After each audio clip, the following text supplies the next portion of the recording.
Salve, salve galera! Tudo bem com vocês? Pois é, olha que legal! Hoje nós iremos discutir como se forma um relevo. Aliás, só para a gente deixar um pouquinho claro, o relevo são esses terrenos que nós pisamos sobre a Terra. Para você que acha que a Terra é uma bolinha de gude toda lisinha, não, tu tá bem enganado. A Terra ela é toda disforme, parece uma bola de papel amassada. Mas olha, não é plana, isso tem que ficar claro, tá? Esse disforme da Terra é o que nós chamamos de relevo. Disforme, diferentes formas. Sabe, hora você está no alto, hora você está embaixo, hora você sobe uma montanha, hora você desce uma montanha, hora você está na praia, hora você está no alto de um planalto, enfim. Isso são as diferentes formas da Terra.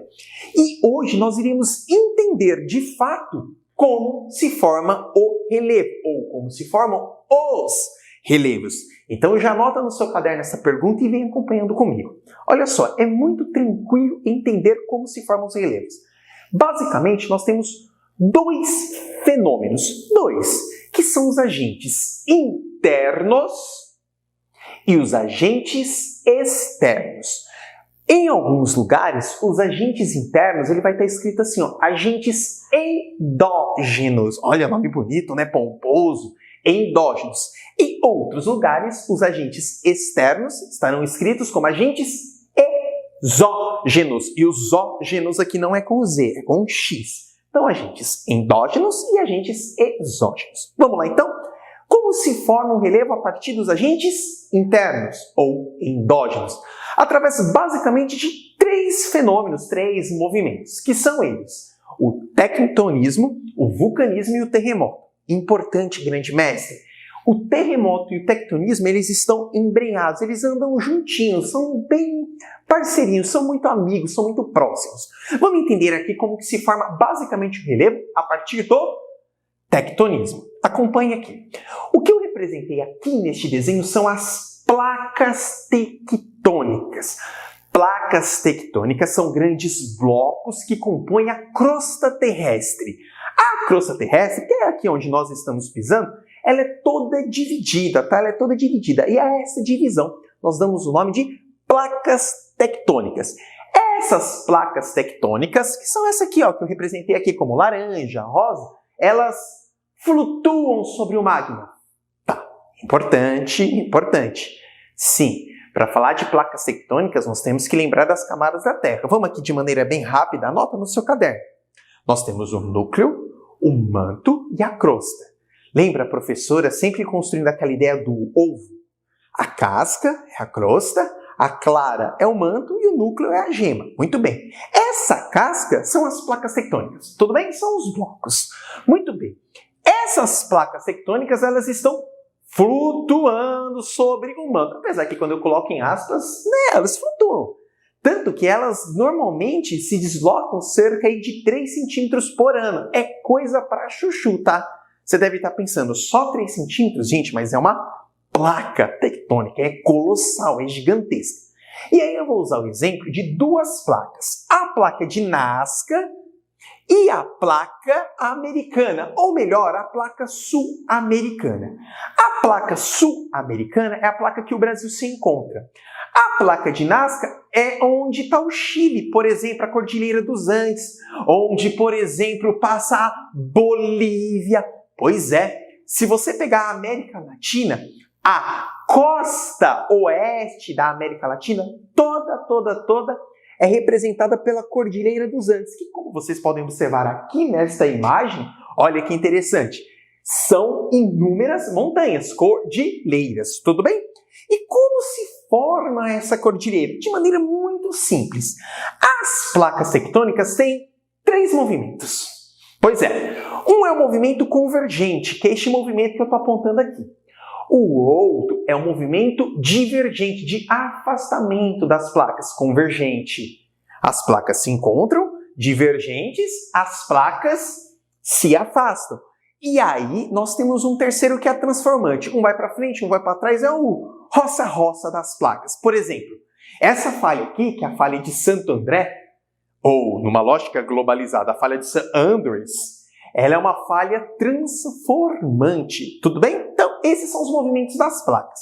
No caso da Cordilheira dos Andes, houve ou continua a ocorrer um movimento convergente. E com este movimento convergente, há o soerguimento da placa, formando um dobramento moderno. Olha só, as placas tectônicas interferindo diretamente na formação do relevo.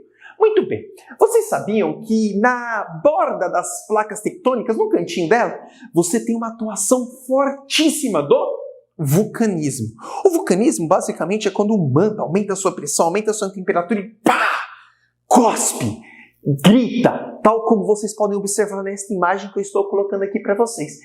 E quando as placas tectônicas criam movimentos, chocam uma às outras, ou até mesmo num movimento divergente também, numa ruptura, vai gerar o que nós chamamos de terremoto. Ah, provavelmente você já deve ter escutado uma coisa do tipo: no Brasil não tem terremotos. Toma cuidado. Tais como ocorre no Japão, porque o Japão ele tem a infelicidade de estar na convergência de 3 placas tectônicas. O Brasil, nós temos falhas tectônicas no meio do território. São pequenas falhas. Entretanto, os terremotos aqui no Brasil, eles são muito pequenos. Agora, quando você me fala, não tem terremoto, nunca vai ter. Não, tem, mas são muito pequenos. Por um simples motivo. Na placa sul-americana, como vocês podem observar aqui, o Brasil se encontra exatamente no centro. Olha que legal, e aí dá uma estabilidade geológica. Por isso que a gente não tem dobramento moderno aqui, não tem grandes montanhas. O Brasil basicamente é composto de planaltos. Muito bem, além dos agentes internos, nós vamos ter os agentes externos. Então os internos acontecem sob a crosta terrestre.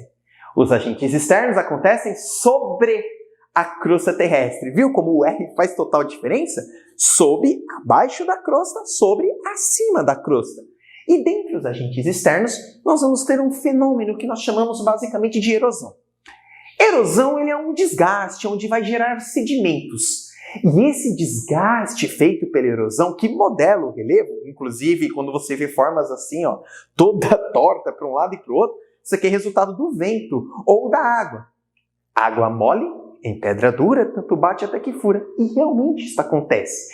Dentre os fenômenos que ocorrem e que levam à erosão, nós vamos ter, dentre os quais, uma erosão pluvial. Índice pluviométrico, já ouviu falar? Pois é, uma erosão feita pela chuva, uma erosão fluvial, feita por rios, pensando em cursos da água, uma erosão marítima, uma erosão glacial, derretimento das geleiras, bem como uma erosão eólica. Essa é a que forma os relevos mais lindos do mundo. Quer ver que curioso? Sabe essa imagem aqui do Rio Colorado? Olha que interessante. Aqui é uma erosão fluvial. Olha que legal. Então, o Rio Colorado, ao longo de milhares e milhares de anos, foi desgastando o território. E aí você vê essa formação de relevo. Olha que interessante. O Grand Canyon. Nós temos o parecido aqui também, que é o Canyon do São Francisco, igual vocês podem observar essa imagem. A gente não precisa ficar pegando exemplos lá da gringa, não. Nós temos aqui tudo no Brasil. Tal como você vê essa formação na praia, erosão eólica. Olha quantos furos, enfim, parece que foi feito pela natureza.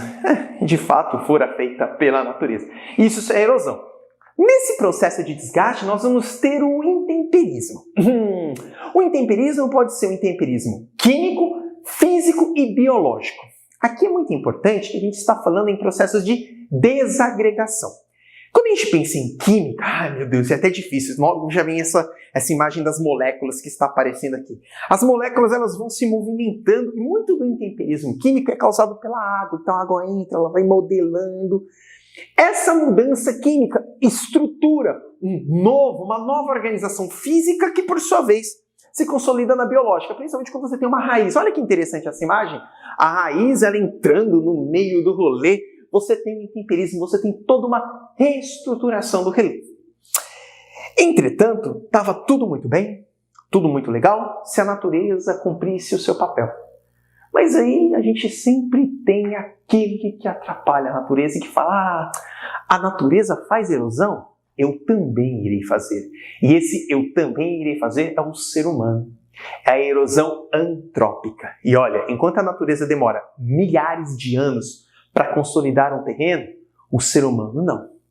Ele faz um buraco, joga uma dinamite, buf!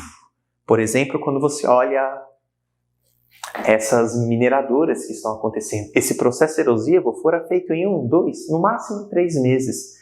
E a este processo, o poder de recuperação da natureza, se o ser humano não sair, vai demorar milhares e milhares de anos. Inclusive, essa erosão antrópica, sabe o que acaba acontecendo também como consequência? Claro, além da destruição da biodiversidade, muitos dos sedimentos gerados pela erosão vão se depositar nos leitos fluviais, ou seja, gerando um assoreamento. Mas, em suma, a formação do relevo é isso. Na aula de hoje você precisa de registrar que o relevo são as diferentes formas que a Terra apresenta, composto basicamente de 2 agentes, tanto externos quanto internos, e que as placas tectônicas estão a modelar várias estruturas geológicas ao longo da história. Muito, muito, muito obrigado e acompanhe o canal de Bitita para mais vídeos. Um grande abraço!